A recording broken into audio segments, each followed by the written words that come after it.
Iba't ibang klaseng sushi, shabu-shabu, side dishes and dessert. Literal na marami niyan dito sa Sushi Marami. Trending to online kaya pinuntahan na naman namin. Dito sila located sa second floor ng Eaton Tower, Makati. Aside from sushi, unlimited din yung side dishes nila, pasta, chicken, fries, shabu-shabu, drinks, and syempre yung desserts. Naka-conveyor din yung sushi nila dito na talaga namang ang lakas maka-Japanese vibes.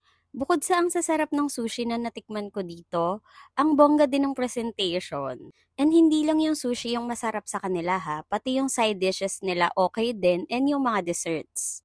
Isa pang nagustuhan ko sa kanila yung shabu-shabu nila. Kahit na medyo limited yung pwede mong ilagay, ang sarap nung soup base nila lalo na kapag pinartneran nyo nitong sauce nila na to. Tapos lahat yon for only 699 lang. O 'di ba super sulit. Tapos si Gab half lang yung rate niya and si Sweet Girl free pa. Kaya sa next Japanese cravings nyo,